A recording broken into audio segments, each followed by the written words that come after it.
So I wanted to do something that was a little bit lightweight to begin with, but although actually the lightweight stuff tends to be the most profound, I find. Yesterday I was out in the garden trying to set up my rig to see if I could do a live stream, and something just, I just got that sort of feeling that this is wrong today. This is not going to work out for you. And actually I needed to do a meditation, and I needed to get set up for it, and I needed to do it in a different way than I was doing that. And the thought that struck me was that I've done a couple of things where I'm talking about or trying to deal with anxiety, but I think we need more. We need more. Not so much thinking about anxiety, but doing things that that reduce it, that make it better, without having to think too much about it. And one of the basic aspects of the Tai Chi Qigong exercises is this. Let me just raise myself up a little bit. But this sinking down of the chest. So we've got to be a bit careful, because the first thing that we want to do really is to try to make the spine longer. So we stretch the back of the spine generally, and then sink the chest, because as you sink the chest, it will tend to pull the head forwards. So you've got to have this sort of this fight going on a little bit between the muscles of the spine and then the flesh around the chest. So what's happening with this sinking down is, well, a bunch of things, but the first thing is that we're trying to just relax the diaphragm. So we're relaxing the diaphragm, and I'm touching it, and I'm trying to show you something, and you can't see it. So here we go, let's try this. And you won't see the head, but so we're kind of relaxing down the diaphragm, and that's going into the belly. But then also we want to relax the belly. So you're relaxing all the abs in the belly. And this is kind of really what a part of this idea of sinking. So if you've ever read any books by the Tai Chi masters like Yang Shenfu, talk about sinking, this is really what they're referring to, the sinking. Just like take a step back. Easier, there we go.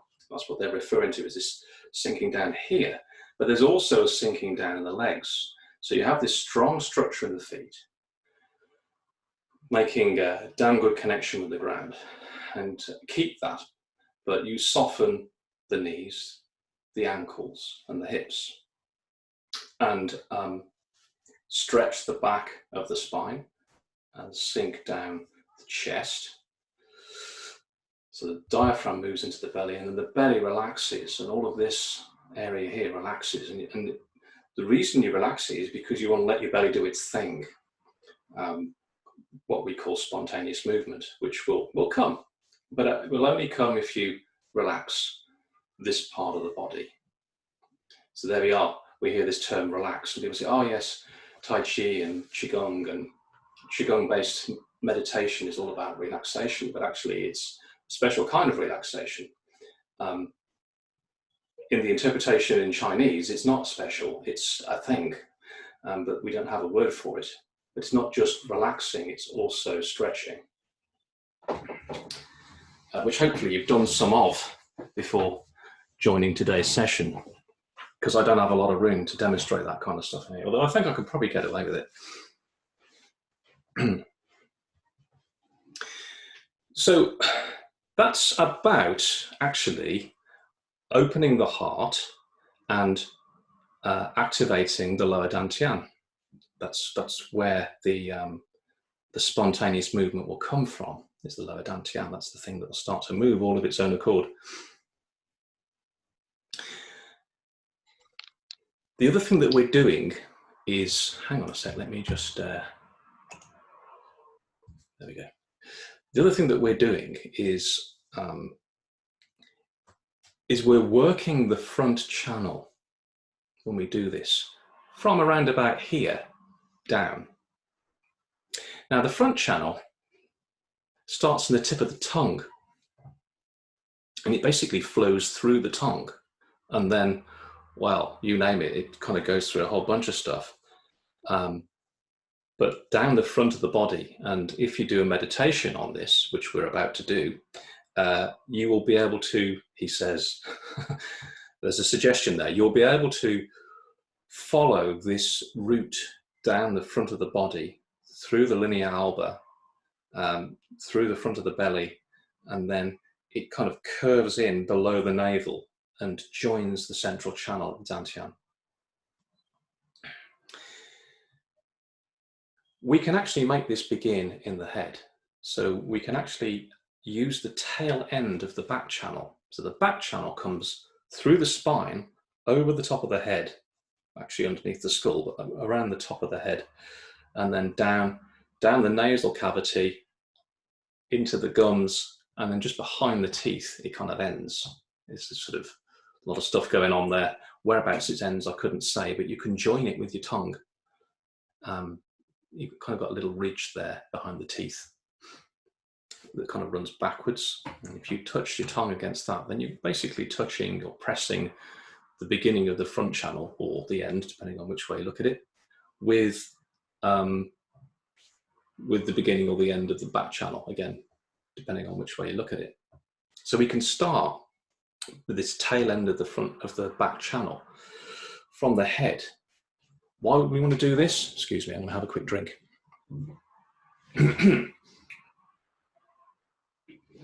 Don't worry, it's only tea. There's no moonshine in there. We want to do this because one of the biggest sources of our anxiety is thinking. The toxins that build up from that thinking, from that anxious thinking, will tend to stick around in the head. And so we want to try and get it out of the head and bring it down into the Dantian, into the place which I've told everybody here about, is known as the sort of natural mind. It's where our mind started off just before we were born, according to the theory, the Chinese theory. So we have this idea of trying to bring our thinking out of the center of the head, or out of the head, down the front channel and into the belly. To get it there, though, you have to have an intention of putting it into the floor. So you have to kind of go beyond the Dantian, through the legs, through the balls of the feet, into the ground. Why the balls of the feet? That's where the kidney meridian ends, and the kidney meridian runs right the way through the legs, basically joins the central channel just below the Dantian. So that's what we're going to do. Now, the thing about meditation is you want to try and focus the mind on something, so that you can stop thinking about everything else. Of course, if the everything else is a bit busy, then that's quite tricky. So it's quite useful to do the Tai Chi Wuxi Daoyin exercises first. That can help calm you down a little bit, so that you can get into the right frame of mind to then bring it all down. And then, of course, focusing on moving your awareness through the front channel, through the tail end of the back channel, through the front channel, then is your focus. So you are doing a bunch of things there, killing more than two birds with one stone, as we would say, by trying to move your awareness through the front channel. You are shifting the toxins, you're shifting the thinking, the anxious thinking out of the head into somewhere where it can be dealt with a lot better. You're focusing the mind on doing something other than thinking, and therefore achieving some other stuff which I don't really want to talk about yet. You know, some things are best left not said and experienced, I think. So one of the things about Zoom is that I can only actually run a session for an absolute maximum of 40 minutes. And I've already been talking for 11 minutes, and probably it started when I joined it, which was something like 5 minutes before the scheduled start. So I'm going to have to shut up now and we have to do something. So make sure you're sitting comfortably. And what I mean by that is perhaps not what you might describe as comfortably, but you need to have your seat high enough so that your seat, your sit bone, how do I put this, is high enough off the ground for your thigh to be sloping slightly. So not sloping so the knees are coming in, but the knees are sloping away from you.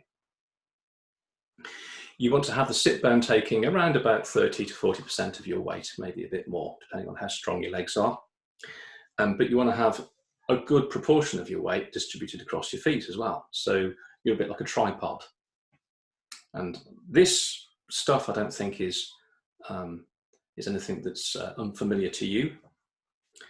And then what do you do with your hands? You can put them into this mudra where the fingers are interleaved. I think interleaved is the right word, I'm not sure. And then the thumbs are touching, and then you just let them settle down. No, it's not going to work, is it? Settle down into the laps of the backs of the hands are resting on the thighs. But you want to have them somewhere along the thighs so that you're not leaning forwards or putting any strain on the upper back or the shoulders. That's my preferred way. If you've got a lot of stuff coming out, that might not be the best, but it can work. When I say a lot of stuff, I mean a lot of binge chi flowing down the arms. Another way is to just rest the hands, the backs of the hands are resting on the thighs. And again, you want to have them somewhere along the thigh so that you're not straining the back, the upper back, the shoulders, or the neck. Or finally, one way which actually I find not many people do, but actually can be quite good, is to just let the arms dangle and just let them hang there, as if you were standing in Wuxi stance. Sorry, Wuxi stance, not Wuxi stance. And then if you do have, a lot of toxins draining out of the head, it can drain down the sides as well, run down the arms, and you don't have to think about it, it just happens. Okay, so pick your sitting position. Make sure you've got a nice stretch in the spine. And we'll spend the first 2 or 3 minutes doing that. Now, this meditation is going to be slightly different for me because I'm going to talk you through it as we're doing it. I may go silent, but I'd like us to start as I'm talking. So once you're in a good position, really put your focus on that position. So make sure you've got reasonable, what's the word I'm looking for? Reasonable pung actually running through the legs into the balls of the feet, into the ground. And then creating some lift through that so that you can easily open the vertebral bodies of the lower spine without having to really force it. You're putting the force into the ground and it's sort of coming back out again into the lower back. And then you can just kind of bring that up, let it rise up the back of the spine. Notice how it opens things. It's opening my heart, so it's making me smile without even having to think about it. And if you haven't already done so, just allow the eyelids to close over the eyes so that you can just turn your awareness in and really focus on getting the posture right. So I think one of the things about Wuxi meditation was the sort of focus on grounding, this physicality. If you haven't got your physical body aligned correctly, then none of the other stuff is going to work for you. And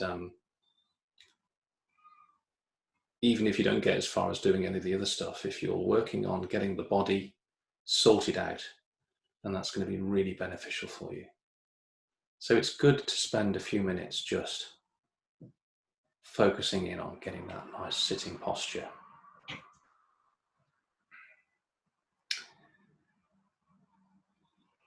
And then,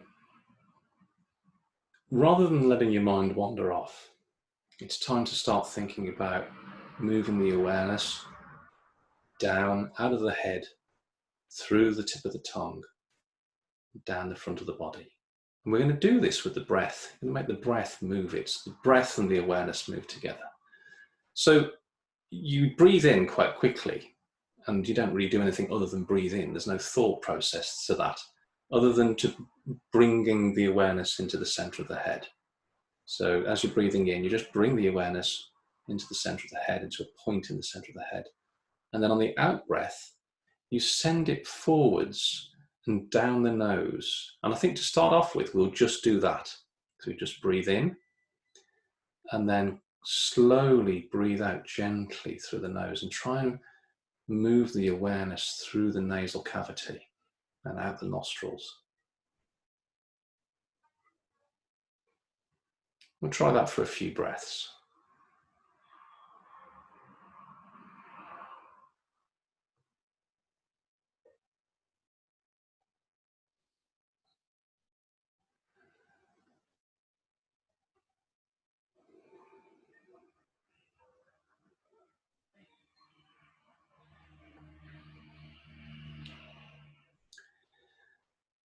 And then you want to try and send it through the gum. So it's coming down the nose, but then it's going down the gum and behind the teeth. So try that again for a few breaths. So you're breathing in and just drawing the awareness to the center of the head, and then breathing out and making it come down the nose and through the gum.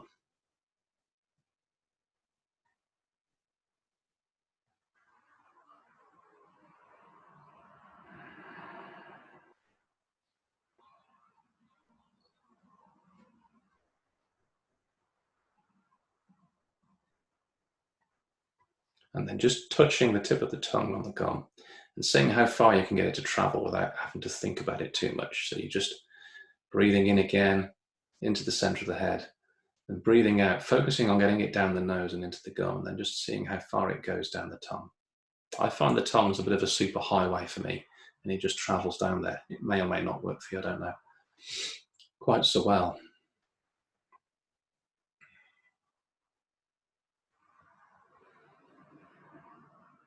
So once you've got it going down into the throat,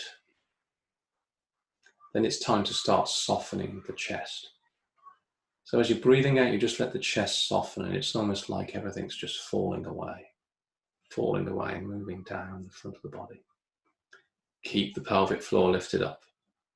So as soon as we start traveling down the torso, we want to create some opposing force beyond the spine. So yeah, the spine's there, but we want to lift the pelvic floor up as well. So see if you can get it to go all the way down to the dantian, wherever you think that might be.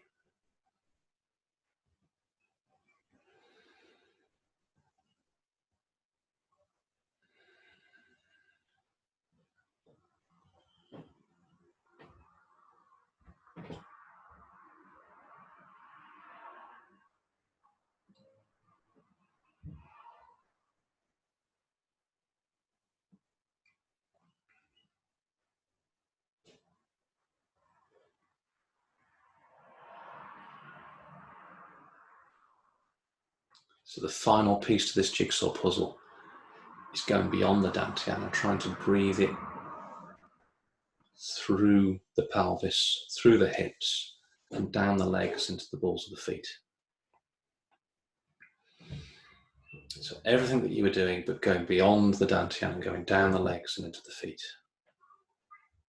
And then through the balls of the feet and into the ground or the floor.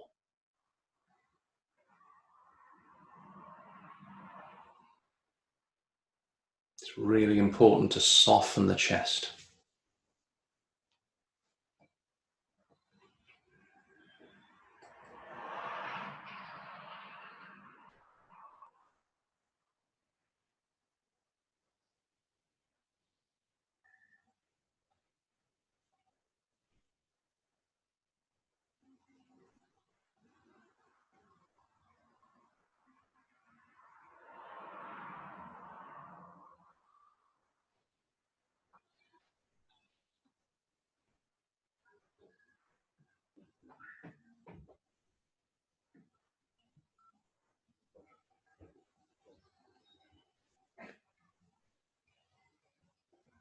So breathing out as slowly as you can go so that you can really pay attention to its root right the way down the front channel, all the way down the legs and into the ground.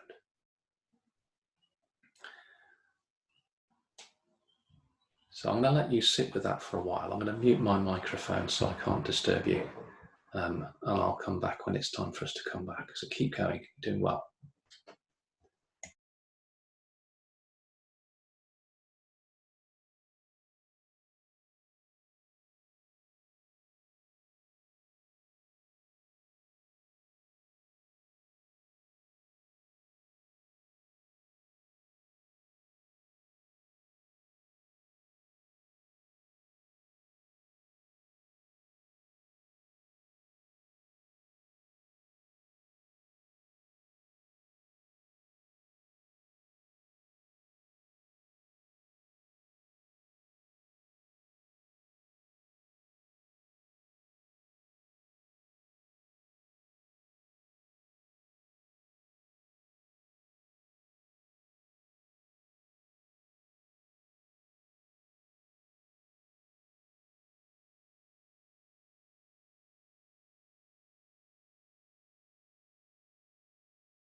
Okay, not nearly long enough, but time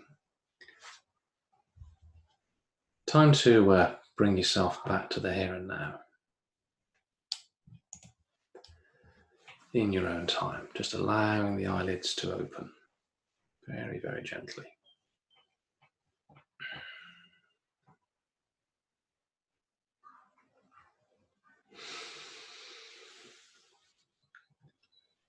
Welcome back.